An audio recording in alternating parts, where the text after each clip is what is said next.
2023 Lakers, fraudulent clowns or championship contenders? Did the Los Angeles Lakers just turn into a clown show? Or did this recent three-way trade shake up the Western Conference and make the Lakers a solid contender for the championship?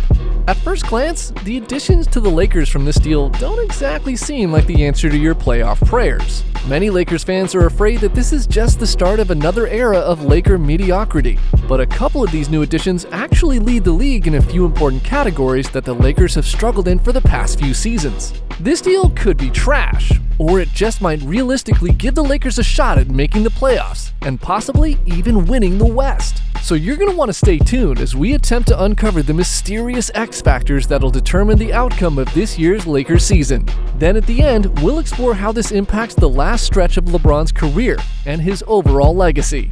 So before we get into that, let's start off by diving into the Lakers side of this blockbuster trade deal. The Lakers have found themselves in a difficult position right now because they absolutely have to make this happen. They have one of the most notoriously rabid and passionate fan bases in all of sports, and these fans hate losing.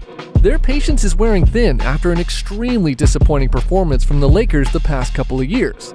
This team cannot afford another several seasons of lackluster play. They have to make this work. So let's break this situation down and see if they can become the contenders worthy of giving a proper send-off to the LeBron era, or if they'll continue to resemble a three-ring circus act.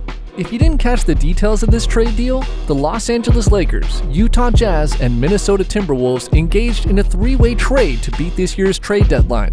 In this deal, the Lakers received D'Angelo Russell, Malik Beasley, Jared Vanderbilt, and Mo Bamba.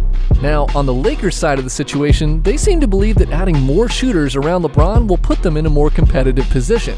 In this trade, they received D'Angelo Russell and Malik Beasley. These guys are very good three-point shooters, and I mean very good. Shockingly, these two average more made three-point shots per game than Russell Westbrook, Patrick Beverley, and Austin Reeves combined. D'Angelo and Malik are also both in the top 15 for three-pointers made in the league this year, and Malik Beasley has made the third most threes in the whole league the last 2 years. Malik struggled to find his rhythm in his first game as a Laker, only able to contribute 4 points, a pair of rebounds, and 1 steal, along with 3 turnovers. Beasley, however, came off the bench in his second game as a Laker with an electrifying 22 points, including 6 three-pointers against the Blazers. If he can continue to shoot the lights out like that, the Lakers will be a problem in the Western Conference. So the Lakers are definitely looking to stretch the floor beyond the arc on offense, which will allow more spacing on the floor for LeBron to cook, while AD gets more opportunities to dominate one-on-one. The only thing about D'Angelo Russell is, while he's a great scorer, he's not really the type of player you can rely on to lead a team. He's more of a role-playing type of guy. He can consistently produce around 18 points a game and be a serious scoring threat as an off-guard playing opposite side of LeBron. But the good thing is that Russell also doesn't have a huge ego. Despite his rocky history with Laker teammates and front office in the past, Russell stated that he's ready for his second chance in LA, and that he's, quote, a grown man now. After the Lakers' win over the Golden State Warriors, Anthony Davis stated to the media that he and Russell had talked the entire game about the pick and roll. He said that they were building chemistry on the fly and were doing a great job of communicating and figuring out how to mesh together within the Lakers' offensive scheme. However, Russell's first game in a Laker uniform got off to a bit of a slow start, but fortunately he was able to find his rhythm, contributing a solid performance of 15 points, 5 rebounds, and 6 assists, while shooting 50% from the field with no turnovers. In his second outing as a Laker this season, Russ also put up a solid performance against the Trailblazers, ending the game with 16 points, 3 rebounds, and 4 assists with only 1 turnover. Russ isn't your typical point guard. He's a score-first guard who's also capable of throwing dimes and burying defenders with his lethal pick-and-roll attack. As long as he stays healthy and continues to find his groove within the system, he should develop into a strong weapon within the Laker arsenal. The Lakers have also acquired Jared Vanderbilt in this trade deal. This addition brings much-needed versatility to the franchise and can potentially fill many of the cracks that are currently in the Lakers system. Vanderbilt's expected to be a serious presence on the defensive end, as he's proven himself to be an elite on-ball defender and also an aware and active off-ball defender. At one point, he led his last team in rebounding and steal rate and was third in block rate while having the lowest usage rate on the offensive end. He has a high basketball IQ, along with a serious motor driving him. Vanderbilt's gonna be that dog that the Lakers need out there, crashing the boards, dominating in transition, and generating crucial hustle plays. He's often described as having a unique skill set, loosely compared to Dennis Rodman. Vanderbilt shined in his Laker debut against the Warriors, putting up 12 points, 8 rebounds, and 4 assists, while shooting 5 for 7 from the field. In his second game against Portland, Vanderbilt left the floor with a respectable performance of 6 points, 6 rebounds, 3 assists, and 2 steals, while shooting 50% from the field. If he can find his groove with AD, they can become one of the toughest frontcourts in the league. The Lakers also acquired center Mo Bamba in this deal.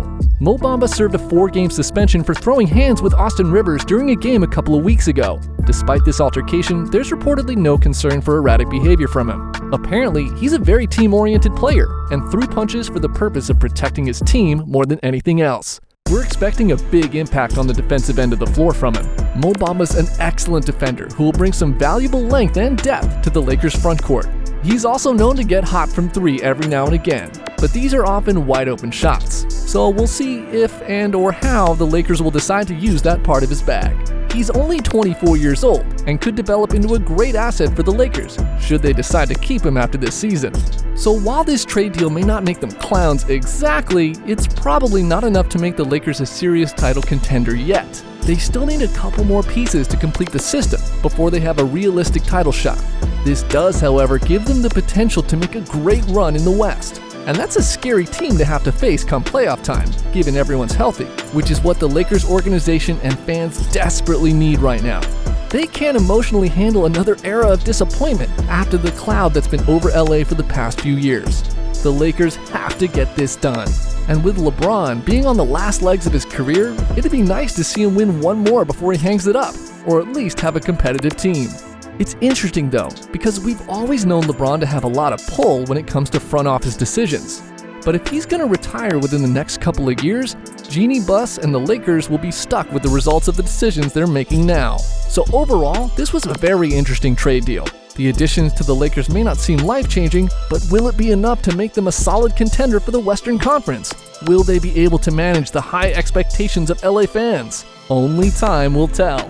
And even if they aren't going to be championship contenders, you might have to fight through them to get there.